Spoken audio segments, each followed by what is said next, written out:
I told my daughter I was retiring and traveling the world, signed over control of my luxury hotel chain to her and her CEO husband. What they didn't know, I was testing them. I disguised myself as a poor old woman and walked into the lobby while she live-streamed her glamorous life to thousands of followers. She threw scalding coffee in my face, screamed, "Get out, you filthy trash, you're ruining my shot." Her husband had security drag me out like garbage. That was enough for me. I made one phone call. 10 minutes later, 5 black limousines pulled up, and they dropped to their knees, begging. Thank you so much for being here. Before we continue, I want to hear from you. Where are you listening from right now? Let me know in the comments. One more thing, this narrative includes some creative elements designed to illustrate important life lessons. While the specifics may be dramatized, the message about dignity, family values, and karma is absolutely genuine. Let me tell you about the day my own daughter threw hot coffee in my face and had absolutely no idea she'd just assaulted the woman who owned the very hotel where she worked. My name is Rosalind Fairchild, and I'm 58 years old. To most people in the hospitality industry, I'm the chairwoman of Grandstone Luxury Hotels, a collection of 8 high-end properties scattered across the United States. The kind of title that opens doors and commands respect. But that Saturday afternoon in Miami Beach, I wasn't Chairwoman Fairchild.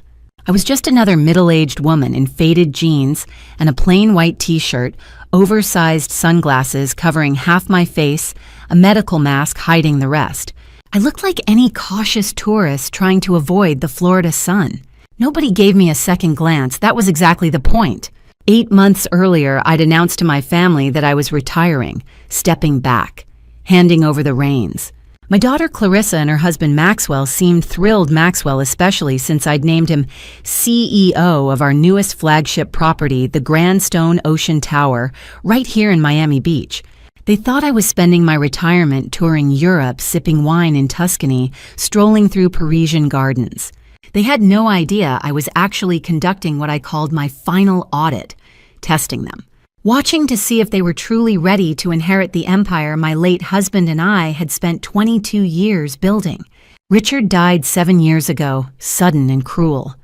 The grief nearly destroyed me, but I had a choice: crumble or honor his memory by making our dream even bigger. I chose to build. We went from 6 properties to 8. Our revenue tripled.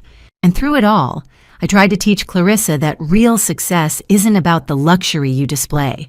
It's about the integrity you maintain when nobody's watching. Apparently, that lesson didn't stick. Which brings me to that Saturday in July 2023. The temperature hovered around 88 degrees, that thick Miami heat that makes your clothes cling to your skin the moment you step outside. I'd flown in that morning under a pseudonym, took a rideshare instead of the company car, and checked into a modest hotel 3 blocks away. Then I put on my disguise, which wasn't really a disguise at all, just the clothes of someone who doesn't have money to waste on designer labels, and walked the 15 minutes to the property that bore my family's legacy. The Grandstone Ocean Tower rose 25 stories against the brilliant blue sky, all gleaming glass and polished limestone. The entrance featured massive rotating doors and a valet stand where young men in crisp uniforms jumped to attention for every arriving vehicle. I pulled open the door, no valet rushed to help me, of course, and stepped into the Arctic blast of air conditioning and the grand lobby beyond. Marble floors stretched out like an ice rink, reflecting the light from 3 massive crystal chandeliers. The front desk curved along the far wall, all dark wood and gold accents. Guests milled about in resort wear and business casual, their voices creating that particular hum of affluent travelers who expect perfection. I stood there for a moment, pulling down my mask to breathe, adjusting my sunglasses. I was looking for small things. Were the floors spotless? Were the staff attentive? Did the guests look satisfied? But mostly I was looking for my daughter, and that's when I saw her. Clarissa stood in the very center of the lobby, phone held high above her head, her face arranged in that peculiar frozen smile people wear when they're performing for an invisible audience. Her designer dress, something pink and expensive that I definitely hadn't paid for, sparkled under the chandeliers. Her hair and makeup looked salon fresh, like she'd just stepped out of a professional styling session. And she was talking, her voice projecting across the marble expanse, bright and artificial and utterly confident. She was live streaming, right there in the middle of my hotel's lobby during what should have been her working hours. I stood back, just another anonymous tourist, and I watched my daughter perform. Her voice carried across the lobby like she was hosting a talk show, bright and practiced and utterly artificial. And this, guys, is what I'm talking about. This is luxury. Clarissa swept her arm toward the chandeliers, her movements exaggerated for the camera. The Grandstone Ocean Tower is literally Miami's hidden gem, and you're getting an exclusive behind-the-scenes tour with yours truly. She wore a hot pink Chanel dress that probably cost more than most people's monthly rent, her makeup applied with the precision of a professional artist, perfectly contoured cheekbones, lips glossed to a high shine, not a single hair out of place in her carefully styled waves. Everything about her screamed curated perfection. This was her brand, Miami Luxury Life with Clarissa. 450,000 Instagram followers, 85,000 YouTube subscribers. And right now, according to the viewer count, I could just barely make out on her screen, 12,000 people were watching her live stream. My daughter had become an influencer, a full-time performer of her own manufactured reality. I stayed where I was, near a cluster of potted palms, watching this stranger who wore my daughter's face. She panned the camera across the lobby, narrating every detail like she was David Attenborough documenting wildlife, instead of just standing in a hotel where she was supposed to be working. See that marble Italian Carrara? Those chandeliers, custom Swarovski crystal. This isn't just a hotel, babes, this is an experience. The comments scrolled past on her screen faster than I could read them. Hearts and fire emojis and enthusiastic responses from people who'd probably never set foot in a place like this, but loved watching someone else pretend they belonged here. When had this happened?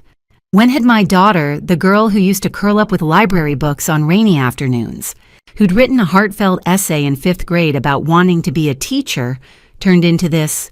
I remembered Clarissa at 10 years old, gangly and gap-toothed, more interested in her collection of Nancy Drew novels than in clothes or makeup. She used to help me fold towels in the laundry room of our second hotel, asking thoughtful questions about how businesses worked, what made guests happy, why integrity mattered more than profit. That girl seemed to have vanished completely. I made a decision. I needed to see how deep this transformation went. I needed to know if there was anything left of the daughter I'd raised, or if that person had been completely buried under filters and follower counts. I adjusted my mask, pulled my sunglasses down slightly, and walked toward her with the hesitant steps of someone who genuinely needed help. "Excuse me," I said quietly, politely, the way any older woman might approach a hotel employee. "Could you point me toward the restroom?" Clarissa didn't even glance at me. She kept her phone raised, her smile locked in place. "Sorry you're blocking my shot," she said, her voice still maintaining that fake sweetness for her audience, but her words unmistakably dismissive. I stepped slightly to the side and tried again, a little louder this time. "I'm sorry to bother you, but I really just need... seriously." Now, she did look at me, but only long enough to shoot me an annoyed glance before returning her attention to the camera. "Can't you see I'm working here? The front desk is right over there. Go ask them." Her tone was ice cold. Not a hint of respect, not a shred of the courtesy we'd trained every Grandstone employee to show guests, especially elderly ones, who might need extra patience. She didn't recognize me. Of course she didn't. When was the last time she'd really looked at me? When was the last time she'd seen me as anything other than an obstacle to her aspirations or a checkbook to fund her lifestyle? I stood there invisible to my own child and felt something crack inside my chest. And then she turned back to her phone and said something to her audience that made my blood run cold. She pivoted toward her camera, every trace of irritation vanishing behind that practiced smile.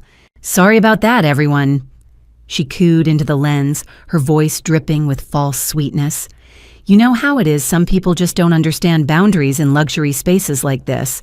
But we're professionals here, so let's keep this tour positive, okay?" The comments section on her screen exploded. I could see them scrolling past, even from where I stood. "So rude," "entitled much," "literally blocking the shot," "SMH," "kick her out." Each comment felt like a small knife. These strangers, these people who knew nothing about me or my life, were judging me based on a carefully edited narrative. They saw what Clarissa wanted them to see: an inconvenient obstacle, a rude interruption to their entertainment. I should have walked away. Any reasonable person would have. But I stood there, giving my daughter one final chance to remember who she was, to show even a sliver of the kindness I'd tried to instill in her. Clarissa reached for her iced coffee, one of those oversized clear cups filled to the brim with some elaborate caramel creation. She held it in one hand while adjusting her phone with the other, still talking to her audience about the challenges of creating content in public spaces. And then she turned suddenly and dramatically, as if she'd forgotten I was standing there. The entire contents of that cup hit me square in the chest. Cold liquid soaked through my white t-shirt, instantly spreading across my stomach, dripping down onto my jeans. The sweet, sticky smell of caramel and espresso filled my nose. Ice cubes bounced off me and skittered across the marble floor. For a moment, the whole lobby seemed to freeze. Then Clarissa screamed, "Oh my God, what did you do?" She jumped back, staring at her dress like I'd deliberately attacked her. "You just walked right into me. Look what you did to my Chanel." There was a tiny splash mark on her pink dress, barely noticeable. Meanwhile, I was drenched coffee dripping from my clothes, forming a puddle at my feet. But Clarissa wasn't done with her performance. "Everyone, did you see that?" She swung the camera toward me, zooming in on my coffee-stained shirt, my stunned expression. "This woman just deliberately bumped into me. I can't believe this is happening." Her Livestream viewers ate it up. The comment section went wild. "She totally did that on purpose. What is wrong with people? Call security right now. Poor Clarissa." I stood there, frozen in place, the cold seeping through my clothes and into my bones. But the physical cold was nothing compared to the ice spreading through my chest as I watched my daughter, my own child, spin this moment into content, into drama, into currency for her online persona. She didn't see me. She saw an inconvenience, a problem to be dealt with, a villain for her story. Around us, other guests had stopped to stare. A few pulled out their own phones, recording this spectacle. Hotel staff lingered at the edges of the scene. I recognized a few faces, people who'd worked for Grandstone for years, but none of them stepped forward. They looked uncertain, uncomfortable, but unwilling to contradict the CEO's wife, except for one. In the far corner near the elevator bank, I caught sight of Irene Mullins. She'd worked in housekeeping for almost 15 years, starting back when we only had 3 properties. She was watching this unfold with deep concern etched into her weathered face, her hands clutched together like she wanted to help but didn't dare. Our eyes met for just a second. I saw recognition flicker there. She knew something wasn't right about this situation, even if she couldn't quite place why. Then Clarissa's voice pulled my attention back. "This is completely unacceptable," she announced to her audience, her free hand already reaching for her other phone. "I need to call my husband. Security needs to handle this before someone actually gets hurt." I stood there drenched and humiliated in front of thousands of strangers watching through their screens. And then my daughter did something even worse than throwing coffee at me. She made a call. The phone pressed against her ear and Clarissa's voice shifted, still performing, but now with an edge of authority that made my chest tighten. "Maxwell, babe, I need you down here." She paused, tilting her head as if considering how to frame the situation for maximum effect. "There's a situation in the lobby. Some woman is causing a disturbance during my live stream. Some woman. Not a guest. Not even an older lady. Just some woman, as if I were a piece of unwanted debris cluttering her carefully curated world." I stood there, the coffee still dripping from my shirt onto the pristine Italian marble, and watched my daughter orchestrate my humiliation with the precision of a seasoned performer. Her followers were eating it up. The comment count on her screen was climbing faster than I could track. "OMG, is she okay? Security needs to handle this ASAP. That woman looks sketchy, AF." Clarissa ended the call with a dramatic sigh, turning back to her camera with practiced concern. "My husband, the CEO, is coming down personally to handle this, because at Grandstone we take guest safety seriously. She emphasized the word guest with just enough irony to make it clear she didn't consider me one. Behind me, I heard the soft shuffle of footsteps. A young man in the hotel's burgundy bellhop uniform approached early 20s, clean-cut with kind eyes that immediately set him apart from everyone else in that lobby. His brass nameplate read Caleb Donovan. "Ma'am." His voice was gentle, respectful. "Are you all right? Can I get you some towels?" The kindness in his tone nearly undid me. After everything, the cold dismissal, the spilled coffee, the public mockery here, was someone who saw me as a human being worth helping. "That would be very kind, thank you." I managed my voice steadier than I felt. Clarissa's head snapped toward us, her smile faltering for just a fraction of a second.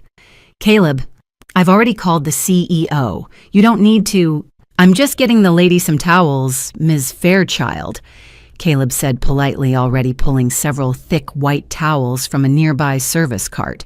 He handed them to me with a small, sympathetic smile. "The restroom is just around that corner if you need to clean up properly."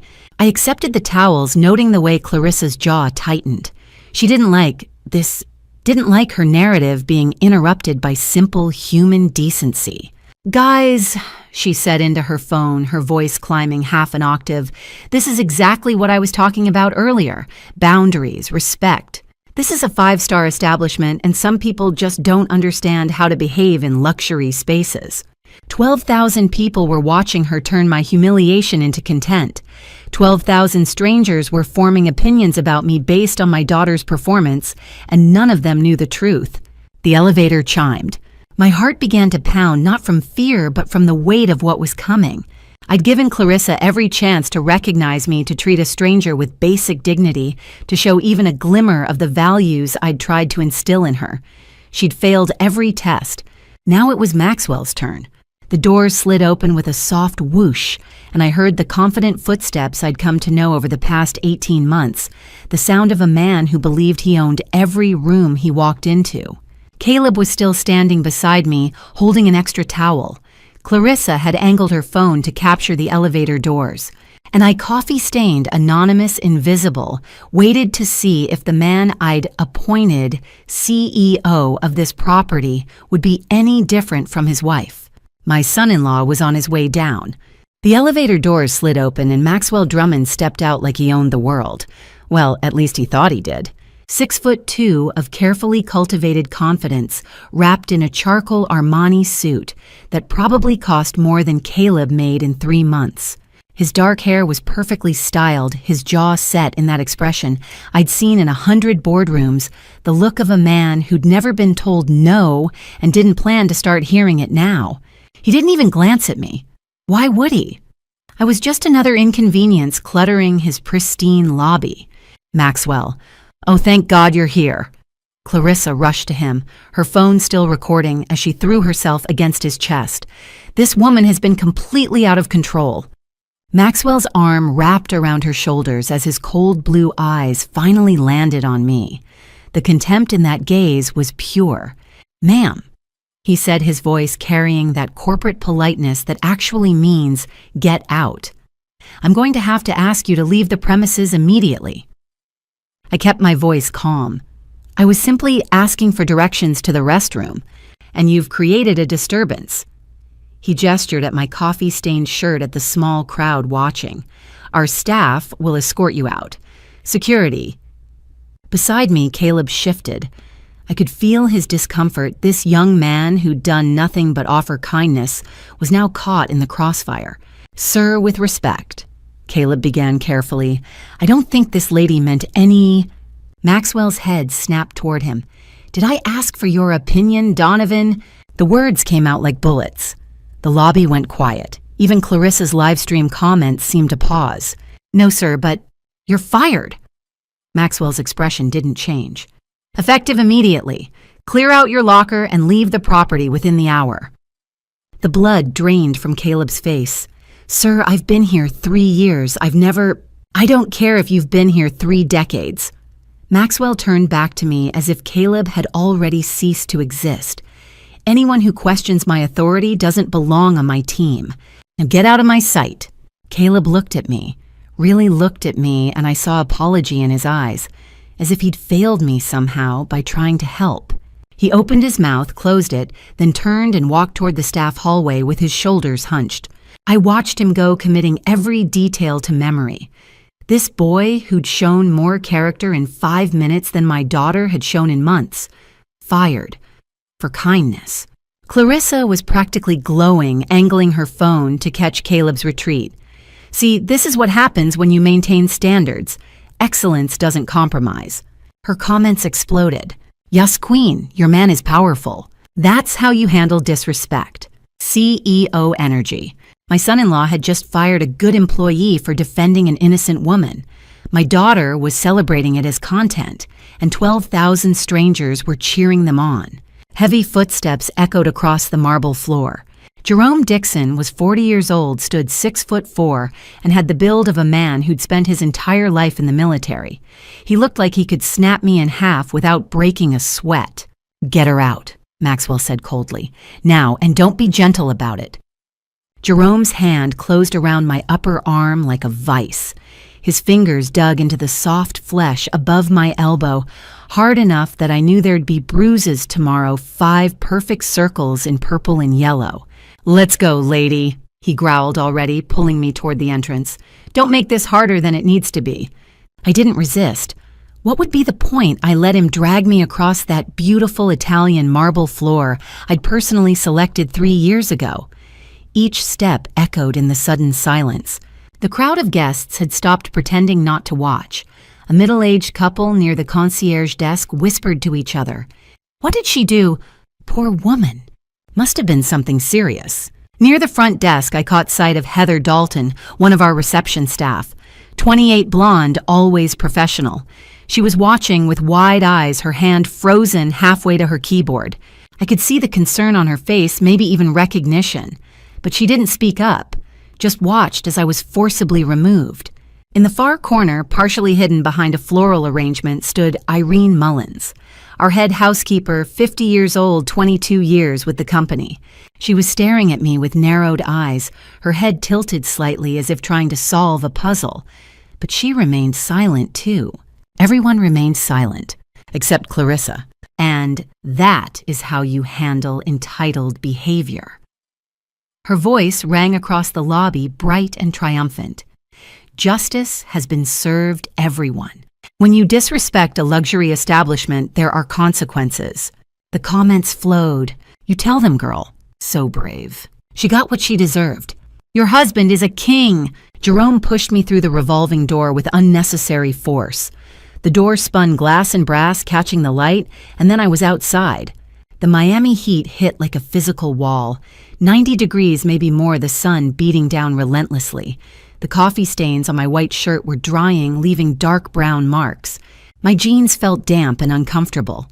Tourists walked past on Collins Avenue, too absorbed to notice one more disheveled woman. Jerome released my arm with a final shove. "Stay out," he said. "If I see you back here, I'm calling the cops." He turned and walked back inside the revolving door, spinning closed with a soft whoosh of air-conditioned air. I stood alone on the steps of my own hotel, staring at the gleaming glass doors, at the brass grandstone logo at the doorman, who was deliberately not looking at me. Through the glass, I could see the lobby continuing as if nothing had happened. Guests checking in, bellhops moving luggage. Clarissa still holding her phone, probably wrapping up her live stream with some inspirational message about boundaries. My arm throbbed where Jerome had gripped it. My shirt was ruined. My dignity, at least in the eyes of those 12,000 strangers, was shattered. But inside, I felt no sadness, no hurt, just cold crystalline clarity.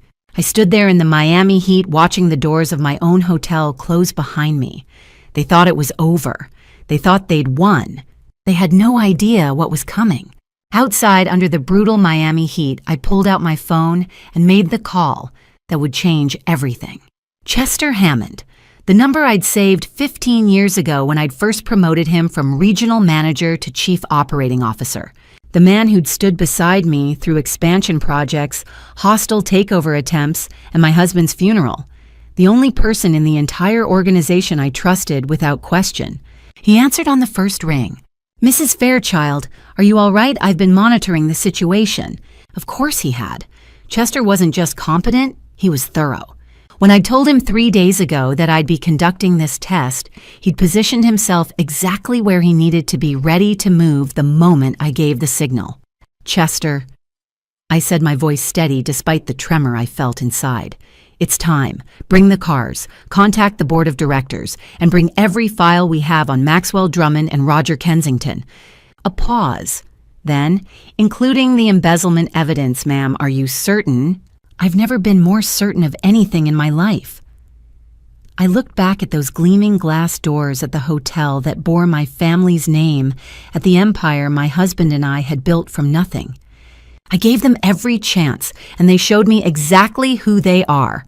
We'll be there in 10 minutes. The entire board is standing by. Good. I took a breath, feeling the heat radiating off the concrete steps beneath me.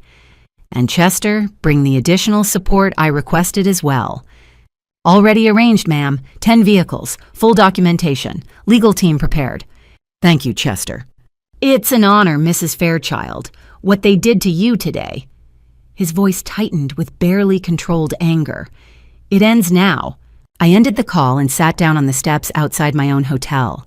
The marble was hot beneath me, the sun merciless overhead.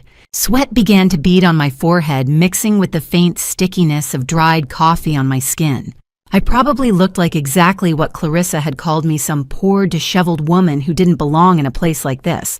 A couple walked past tourists in their 50s wearing matching Panama hats and carrying shopping bags from the design district.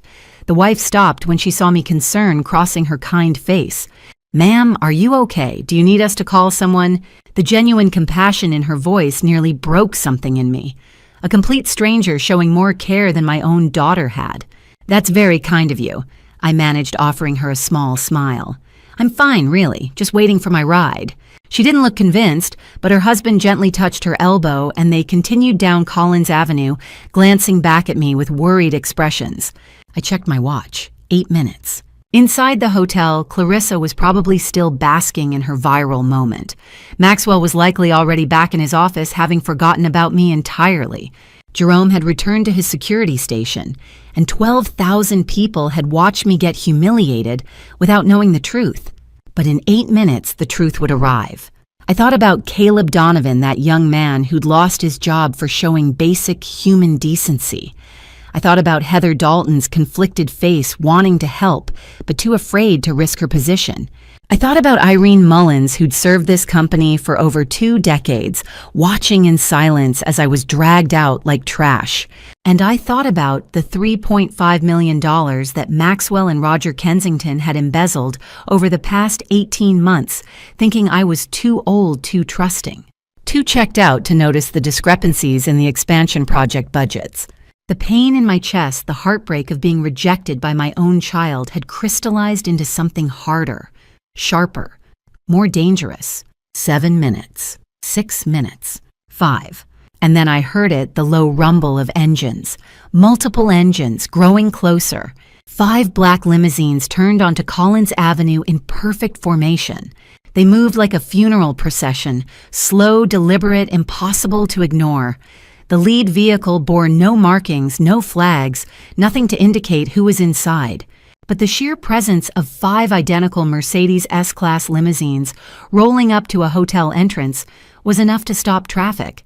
Literally. A taxi honked. Tourists paused mid-step, phones already rising to capture whatever was about to happen. The valet attendants at the Grandstone entrance froze, clearly unsure how to handle an arrival of this magnitude. The first limousine pulled directly in front of the entrance. The second stopped behind it. The third, fourth, and fifth fanned out in a precise semicircle, blocking the circular drive completely. Chester Hammond emerged from the lead vehicle first. 55 years old, impeccably dressed in a charcoal black suit that probably cost more than Jerome Dixon made in 6 months.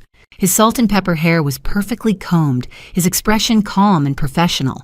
He carried a leather briefcase in one hand, the kind of briefcase that held either very important documents or very damning evidence. In this case, both. He walked directly to where I still sat on the steps, coffee-stained and disheveled, and extended his hand. "Welcome back, Madam Chairwoman." he said, his voice carrying clearly across the entrance. I took his hand and stood. My legs were steadier than I'd expected. Behind Chester, the doors of the other 4 limousines opened in synchronized precision. 10 people emerged, 5 men, 5 women, all dressed in dark business suits, all carrying leather portfolios. The Grandstone Luxury Hotel's board of directors, every single voting member. I recognized each face: Eleanor Rodriguez, our chief financial officer, Tom Parker, head of property development, Patricia Whitmore, VP of guest services, Stephen Park, legal counsel. All of them people I'd worked with for years, people who knew exactly what Maxwell Drummond and Roger Kensington had been doing, people who'd been waiting for this moment. Inside the lobby, I could see movement through the glass doors, guests gathering, staff members abandoning their posts to watch, and there, in the center of it all, still holding her phone, Clarissa. Her voice drifted out through the revolving door, thin and uncertain. What's happening out there? Maxwell appeared beside her, and even from here I could see the color drain from his face. Chester offered me a crisp white handkerchief. I took it and wiped the dried coffee from my cheek, from my neck, from the collar of my ruined shirt. Then I removed the oversized sunglasses I'd been hiding behind. The face mask came off next, dropped into Chester's waiting hand. Finally, I reached up and pulled the elastic band from my hair. The silver-gray waves I'd kept carefully pinned fell loose around my shoulders. Hair I'd stopped coloring 5 years ago when Richard died. Hair that marked me as a woman who'd earned her authority through decades of work, not through performance and filters. The transformation took maybe 30 seconds. When I walked toward those glass doors, I wasn't the confused tourist who'd been thrown out. I was Rosalind Fairchild, chairwoman, founder's widow, owner of 65% of Grandstone Luxury Hotel's voting shares. The board fell into formation behind me, 5 on my left, 5 on my right, Chester at my shoulder. We moved as one unit, and the crowd of tourists and curious onlookers parted instinctively, creating a path. The doorman, the same one who deliberately avoided eye contact 15 minutes ago, now scrambled to pull the door open wide, his face pale, his hands shaking slightly. The lobby's crystal chandeliers caught the light as we entered, throwing rainbow prisms across the Italian marble floor. Every conversation stopped. Every phone turned toward us. Even the ambient music seemed to pause. I walked through my hotel not as a beggar asking for directions, not as a problem to be removed, but as the woman who'd signed the checks that paid every salary in this building. And then someone in the crowd, a woman standing near the concierge desk, gasped audibly, her hand flying to her mouth. "Oh my God," she breathed. "That's Rosalind Fairchild." From somewhere in the crowd of hotel guests, a voice full of authority rang out. Rosalind Fairchild, good Lord, it really is you." A distinguished gentleman in his mid-60s stepped forward, his silver hair perfectly styled, his navy Tom Ford suit impeccable, even in the Miami heat. He moved through the frozen crowd with the confidence of a man accustomed to boardrooms and Senate hearings. Stanford Remington, venture capitalist, Forbes billionaire, and my late husband's closest friend for over 30 years. He crossed the lobby with long strides and took my hand in both of his grip warm and sincere. "I thought you'd retired," he said, his blue eyes twinkling with understanding. "The business world has been so quiet without you." I allowed myself a small smile. "Reports of my retirement have been greatly exaggerated, Stanford." Something flickered across his face, recognition, perhaps even admiration. He'd known Richard well enough to understand exactly what I was doing here. He'd sat through enough of our dinner parties, heard enough of our late-night discussions about legacy and responsibility to know that I would never truly walk away from what we'd built. He turned to face the crowd, and his voice took on that commanding tone I'd heard him use in congressional testimony. "Ladies and gentlemen, allow me to introduce Mrs. Rosalind Fairchild, founder and chairwoman of Grandstone Luxury Hotels." The lobby erupted in whispers. Shocked faces turned to each other, seeking confirmation of what they'd just heard. Staff members who'd been watching from the sidelines suddenly looked like they wanted to sink through the marble floor. Near the front desk, Heather Dalton had gone completely white, her hand over her mouth. Irene Mullins stepped out from behind her floral arrangement, her face a mixture of horror and vindication. "I knew it," her expression said. And there in the center of the lobby stood Clarissa. Her phone slipped from her fingers. It hit the marble with a sharp crack, the screen shattering into a spiderweb of broken glass. But the live stream was still running, still transmitting everything to her audience, an audience that had now swelled to 28,000 viewers. The comments scrolled past in a blur. "Wait, what? She's the owner. Oh my God, oh my God, oh my God. That girl is so fired. This is the best plot twist ever." Maxwell stood beside her, his corporate mask finally cracking. Sweat beaded on his forehead. His hands, which had been so casually dismissive an hour ago, were now clenched into fists at his sides. Stanford wasn't finished. He gestured toward me with the respect one shows a head of state. "This woman's late husband, Richard, was my dearest friend. Together they built Grandstone from a single property into an 8-hotel empire. And clearly," his gaze swept meaningfully across the assembled board members, across Chester Hammond with his damning briefcase, across me in my coffee-stained clothes, "she's been paying very close attention." The implication hung in the air like smoke. Everyone in that lobby understood what he was really saying. "You've been caught." I felt the weight of every eye in the room. The tourists who'd whispered about me, the staff who'd watched me get dragged out, the guests who'd assumed I was just another problem to be removed. Even the crystal chandeliers seemed to be watching their light catching on Chester's briefcase, on the portfolios carried by my board members, on the shattered phone at my daughter's feet. "Thank you, Stanford," I said quietly. "Your words mean a great deal." He squeezed my hand once more, then stepped back, positioning himself slightly behind me, a silent show of support that everyone recognized. I took a breath. The lobby was absolutely silent now. 28,000 people were watching through Clarissa's broken phone. The board stood at my back. Chester held the evidence of 18 months of theft. And before me stood my daughter and the man she'd married. It was time. The lobby was completely silent. Every eye was fixed on us. "Hello, Clarissa. Hello, Maxwell." My voice was calm, steady. Not loud, but in that silence it carried to every corner of the room. Clarissa's face crumpled. She took a stumbling step forward, her hands reaching out like a child seeking comfort. "Mom, oh God, Mom, I didn't recognize you in those clothes. I swear I didn't know it was you." "That's exactly the problem, isn't it?" I cut her off, my tone cold and precise. "You didn't know it was me, but you knew exactly what kind of person you were being." She flinched as if I'd struck her. Maxwell stepped forward, his corporate training kicking in, despite the sweat now running down his temples. "Mrs. Fairchild, this is all a deeply unfortunate misunderstanding. If we could discuss this privately—" "No." The word landed like a hammer. "This stopped being private the moment you chose to humiliate someone publicly. Chester, the files, please." Chester opened his briefcase with deliberate precision. The sound of papers rustling seemed deafening. He pulled out 3 thick folders, each labeled and tabbed with different colored markers. I took the first folder, opened it, and began. "Maxwell Drummond, over the past 18 months, you have embezzled $3.5 million from Grandstone Luxury Hotels through fraudulent invoicing related to the spa and restaurant expansion project." Maxwell's face went from pale to gray. "That's completely... There are contracts with contractors who don't exist." I flipped through the pages, holding up document after document. Bank statements showing wire transfers to shell companies, invoices for materials that were never delivered, and your signature. I held up a particularly damning contract on every single approval. Chester stepped forward, his voice professionally neutral. The money was routed through 3 separate shell corporations before landing in an offshore account in the Cayman Islands.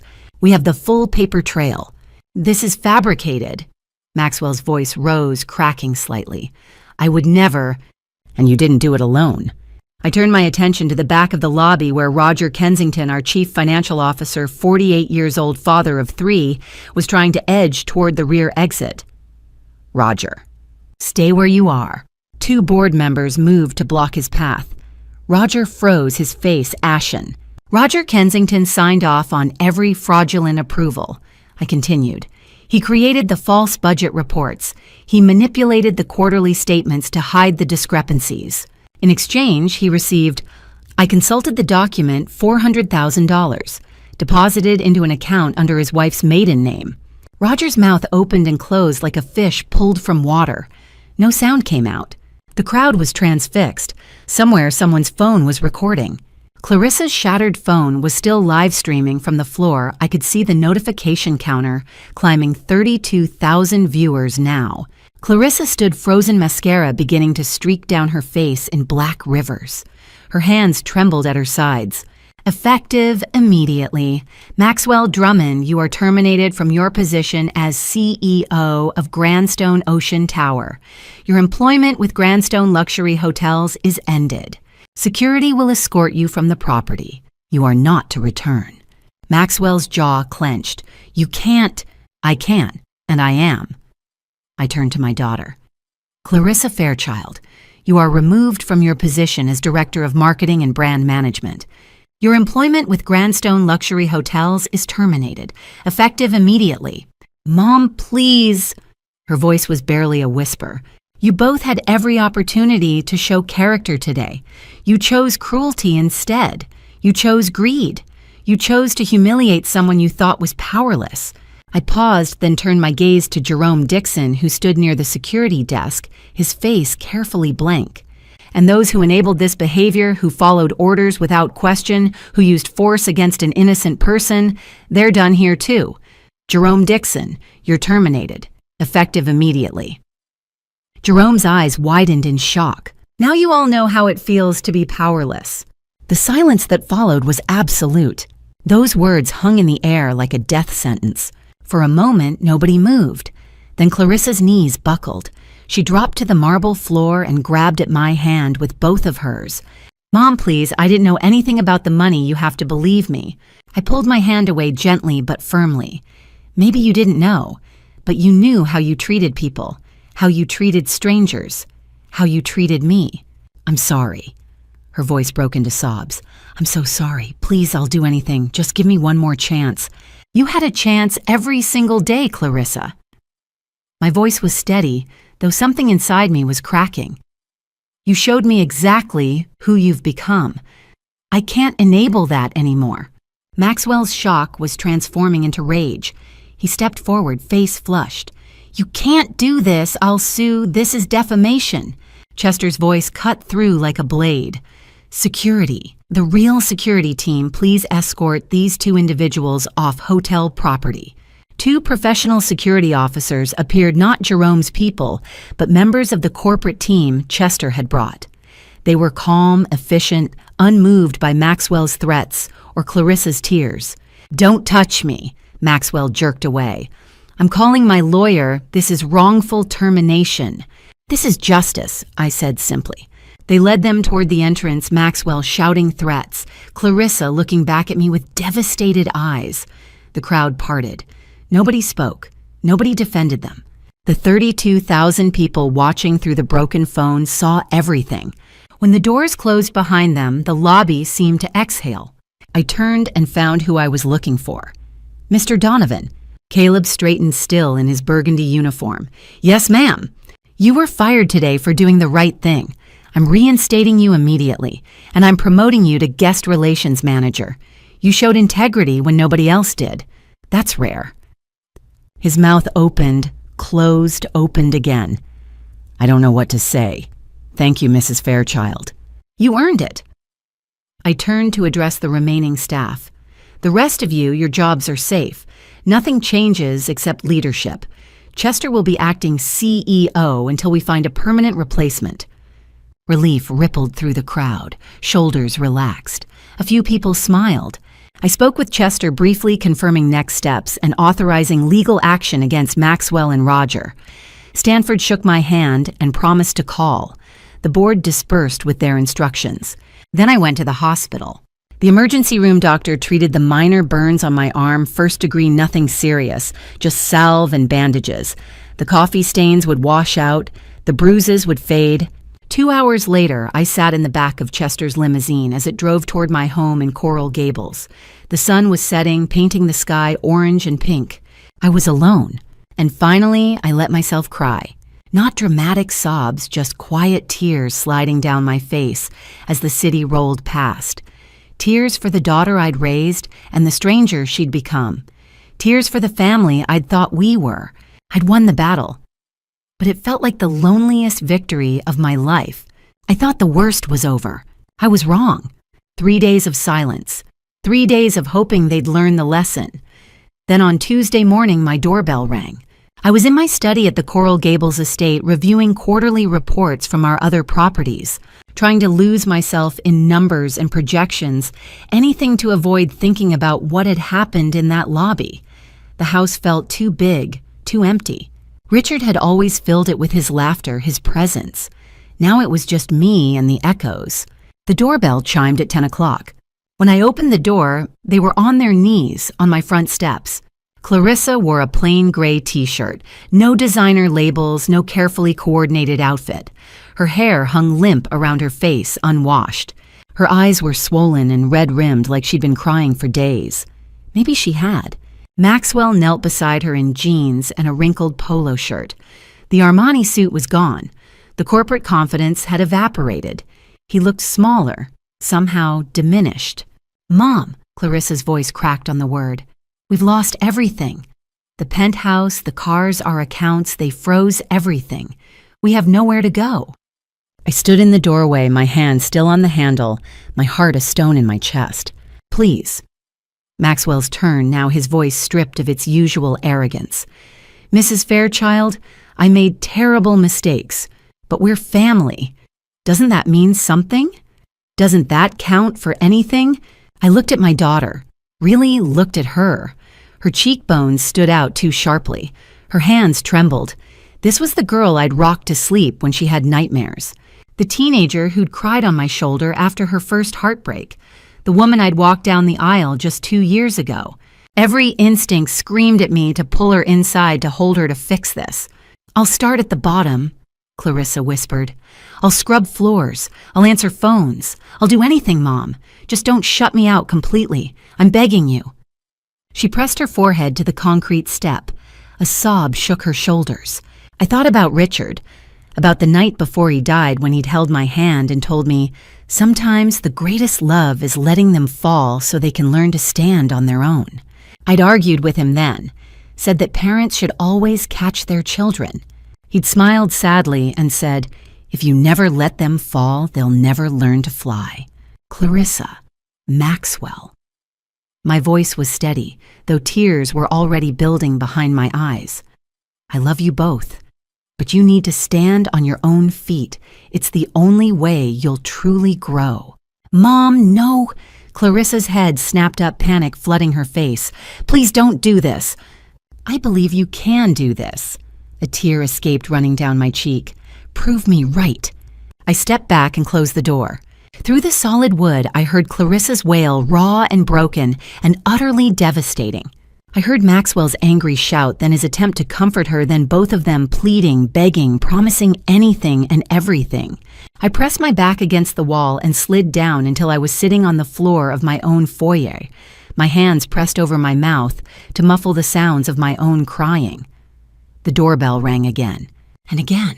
Their voices carried through the door, but I didn't open it. Eventually, the ringing stopped. The voices faded. I heard a car start, probably an Uber, since I'd had their company vehicles repossessed and drive away. The house was silent again. 4 days passed in that silence. I tried to focus on work, tried to move forward, tried to convince myself I'd done the right thing. Chester called with updates on the legal proceedings. Stanford sent flowers. The board sent reports. I thought this story was over. I thought the hardest part was behind me. But that Saturday night, while I slept peacefully in my own bed, something horrifying was already in motion.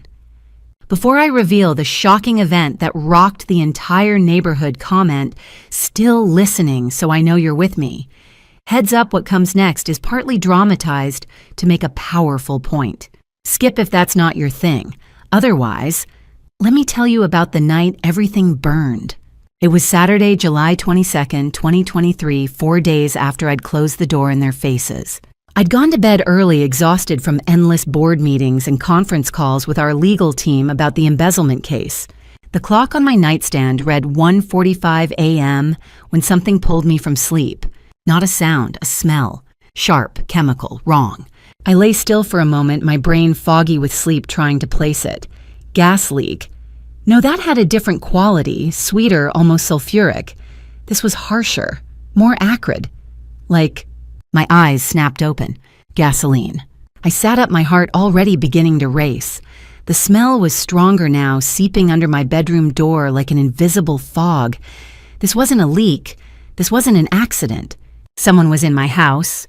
I slipped out of bed, my bare feet silent on the hardwood floor. My phone, I needed my phone. But when I grabbed it from the nightstand, the screen stayed black. Dead. I always turned it off at night to avoid disturbances, one of Richard's old habits I'd kept. Stupid, so stupid. The smell was overwhelming now, making my eyes water. I moved to the bedroom door and pressed my ear against it, listening. Footsteps, definitely footsteps. Downstairs, moving through my home with purpose, not trying to be quiet. The sound of something heavy being dragged across the floor, a metallic clink. My mind raced through options. The balcony I could climb out, drop to the patio below, run to the neighbors. But that would mean leaving without knowing who was down there, what they were doing, whether they were still in the house or already gone. The gasoline smell was making me dizzy now. How much had they poured? How long had I been breathing it? I had to know, had to see. I opened the door as quietly as I could and stepped into the hallway. The smell hit me like a physical wave so strong I had to cover my nose and mouth with my hand. Moonlight streamed through the tall windows, casting long shadows across the staircase. I took one step down, then another. The third step creaked slightly under my weight, and I froze, holding my breath. Nothing, no reaction from below. I took another step, and then the front door burst open. A figure rushed in, stumbling, gasping, moving with desperate speed. I pressed myself against the wall, my heart hammering so hard I thought it might break through my ribs. Moonlight caught the figure's face. Clarissa. She looked up and saw me on the stairs. Her mouth opened in a scream. Mom, get up, get out, the house is rigged to explode. Time seemed to slow down. I saw every detail with crystalline clarity, her hair hanging in tangled strings around her face, her eyes wild and red-rimmed, her t-shirt torn at the shoulder. She wasn't supposed to be here. She wasn't supposed to know where I lived, though of course she did. She'd grown up in this house. But why was she here? Why now? At almost 2 a.m?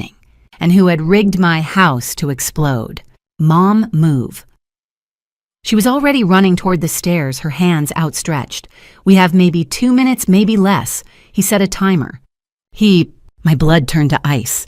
The smell, the footsteps, the methodical sounds of someone working. Maxwell. My daughter's face showed absolute terror, the kind of fear that comes from knowing exactly what's about to happen. Her hands were shaking. Her voice cracked when she screamed again, "Please, Mom, run." And in that frozen moment, I knew something very, very terrible was happening. There was no time for questions, no time for confusion. Clarissa grabbed my hand and yanked me down the stairs with strength I didn't know she had. "We have to go now. What's happening? Where's Maxwell?" The words came out automatically, even though part of me already knew the answer. "He's lost his mind." Tears streamed down her face as she pulled me faster. "He set a timer. He's trying to, Mom, please, just run." At the bottom of the stairs, I could finally see the full horror of what had been done to my home. Puddles of gasoline covered the living room floor, spreading across the Persian rugs Richard and I had bought in Istanbul, pooling around the furniture we'd chosen together. The chemical smell was overpowering, burning my throat with every breath. In the corner near the fireplace, a small device sat on the mantel. Red lights blinked in steady rhythm, a digital timer counting down. "How long?" My voice was surprisingly calm. Clarissa looked at the display and her face went white. 2 minutes. "Oh God, Mom, we only have 2 minutes." We ran for the front door. Clarissa reached it first and grabbed the handle, twisting hard. It didn't move. No, no, no! She pulled harder, then threw her shoulder against the solid oak. The door didn't budge. He locked it. He locked us in. The back door. I grabbed her arm and pulled her toward the kitchen. Through the kitchen. We ran across the tile floor, our bare feet slipping on gasoline that had spread even here. The acrid fumes were so thick now I could barely see. My eyes watered. My lungs burned. Clarissa was ahead of me, her hand reaching for the back door handle when my foot hit a particularly slick patch. My legs went out from under me. I went down hard, my knee slamming into the tile with a crack that sent lightning bolts of pain shooting up my leg. For a second, I couldn't breathe, couldn't think. Just pain and the overwhelming smell of gasoline and the knowledge that somewhere behind us, that timer was still counting down. Mom.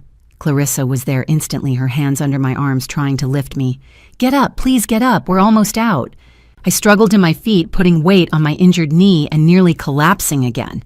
Clarissa caught me, steadied me, half dragged me the last few steps to the door. Her hands shook so badly she could barely work the lock. 1 second, 2 seconds, 3, each one feeling like an eternity. The deadbolt clicked.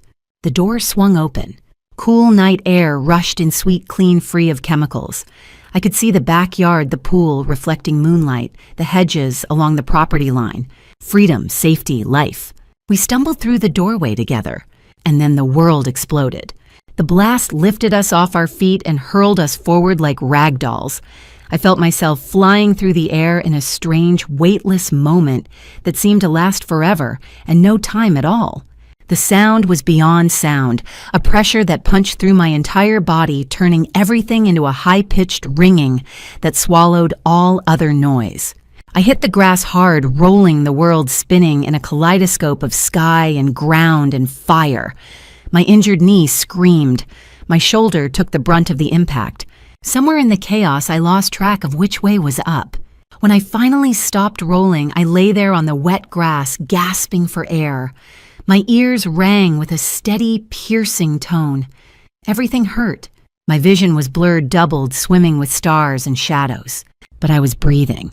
I turned my head slowly because everything was spinning and saw Clarissa a few feet away, also on the ground, her chest heaving with panicked breaths. Behind us, my home, the house Richard and I had bought 30 years ago where we'd raised our daughter. Where we'd built our life was engulfed in flames that reached toward the night sky like grasping fingers. The heat was intense even from here. The roar of the fire was starting to break through the ringing in my ears. We were alive. For a moment, I couldn't move, couldn't think, just lay there on the wet grass staring up at the smoke-filled sky, my body screaming with pain. Then I heard it, a sound that cut through the ringing in my ears like a knife. Clarissa crying. Not the dramatic sobs from the hotel lobby or the desperate pleas at my front door. This was different, raw, broken, the sound of someone in real pain. I turned my head and saw her about 10 feet away, curled on her side. In the flickering orange light from the burning house, I could see her left leg bent at an unnatural angle. Her face was contorted in agony. Mom, her voice was barely a whisper. I can't move my leg. I forced myself up, ignoring the protests from my injured knee, my bruised ribs, my entire battered body. Crawled across the grass to reach her. Her leg was broken. I could see it, even without medical training, the way it lay, the swelling already beginning, the way she couldn't put any weight on it without crying out. It's okay, baby, I've got you.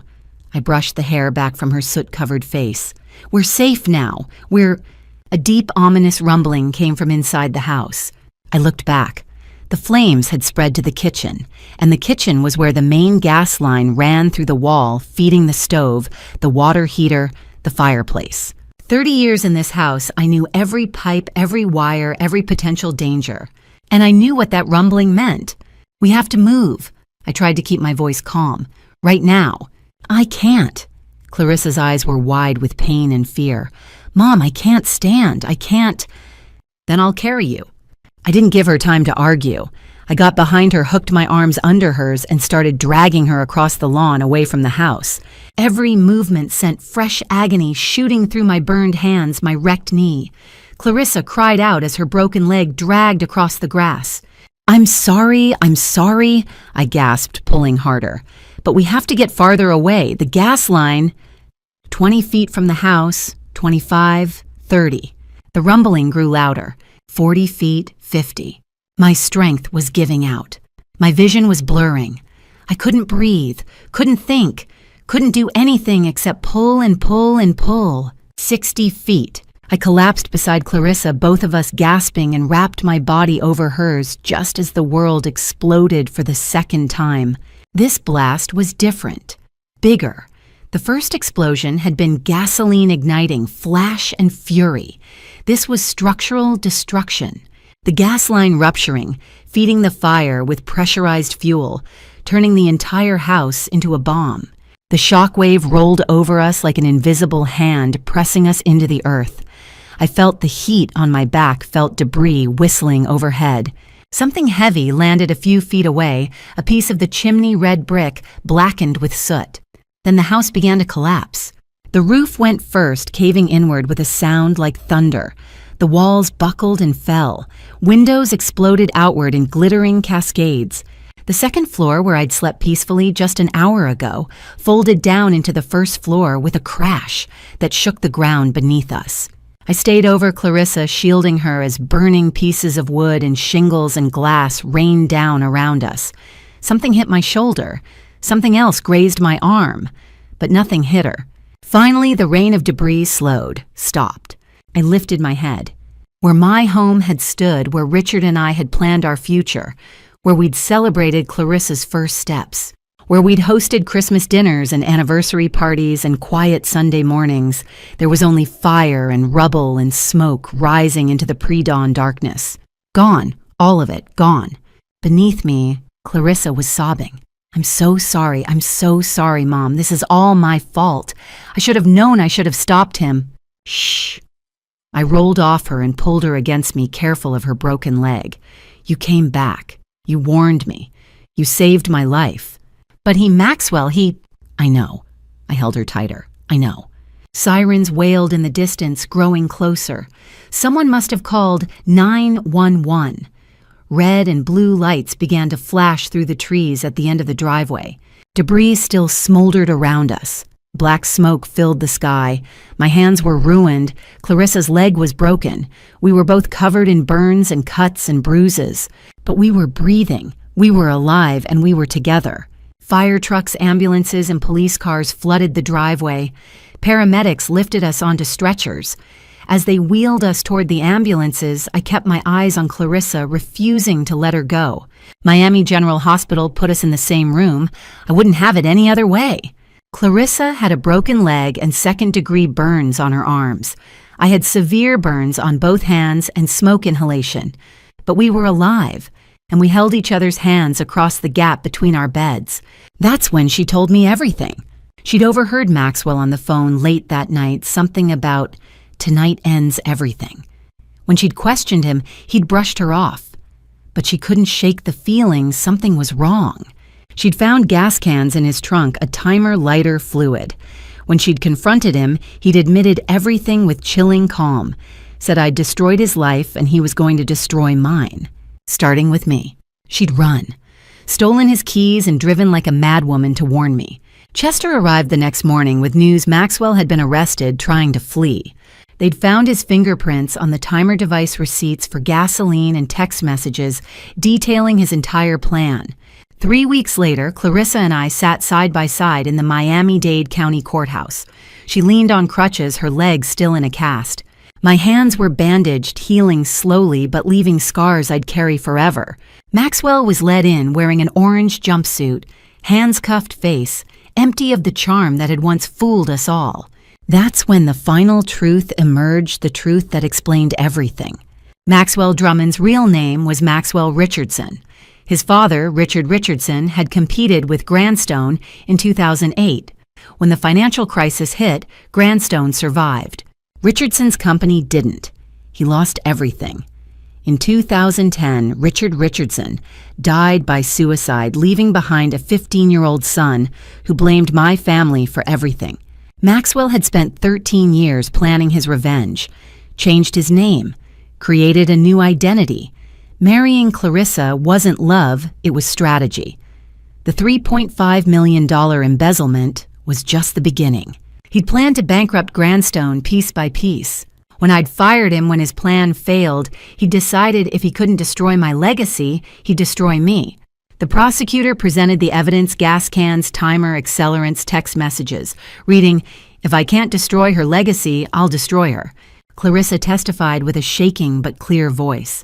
She described finding the evidence, his cold confession, how he'd locked me inside and set the timer for 2:15 a.m. when he knew I'd be in deepest sleep. The judge, a stern woman in her 60s, showed no mercy. "Mr. Richardson, you orchestrated years of deception. You stole millions. You attempted to murder an innocent woman in her own home while she slept. You showed no remorse, no hesitation, no humanity." Maxwell stared straight ahead, jaw clenched. "I hereby sentence you to 25 years in federal prison without possibility of parole. Full restitution of all embezzled funds plus damages.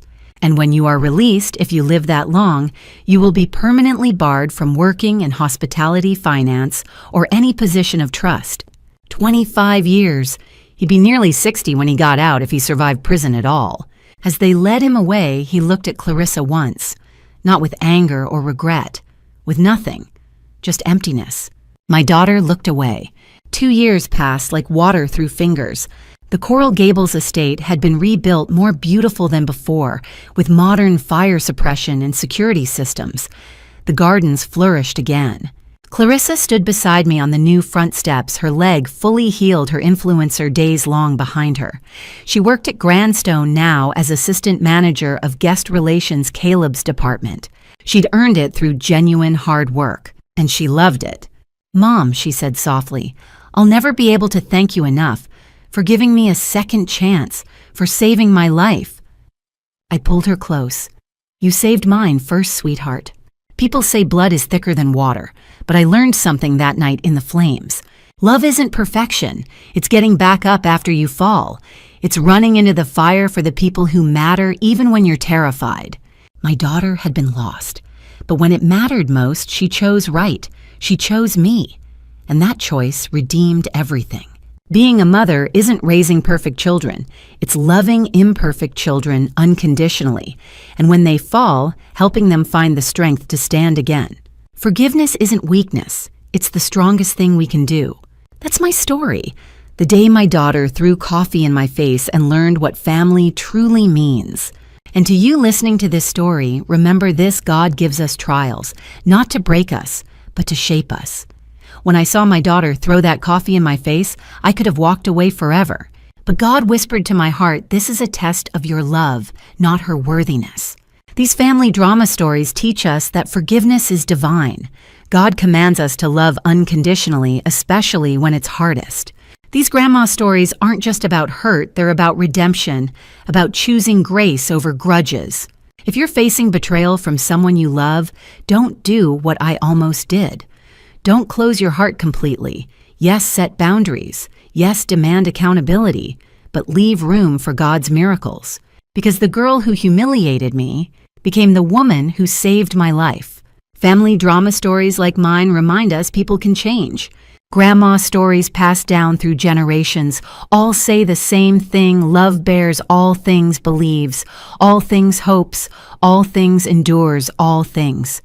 God didn't give up on us. How can we give up on each other? Learn from my mistakes. I almost lost my daughter twice, once to pride, once to flames. Thank God I got a second chance. Not everyone does. If this story touched your heart, please leave a comment below, sharing your own family drama stories or grandma stories that shaped who you are today. Have you ever had to choose between justice and mercy, between boundaries and forgiveness? I'd love to hear from you. And if you enjoyed this journey, please hit that subscribe button and share this video with someone who needs to hear it. Your support means the world and helps these stories reach people who need them most. Thank you so much for staying with me until the very end. Your time and attention are precious gifts. Before you go, a quick reminder: the stories on this channel may contain fictionalized elements created for educational and inspirational purposes. If this type of content isn't for you, feel free to explore other videos that better suit your preferences. We respect your choices and appreciate your understanding. God bless you all. Until next time.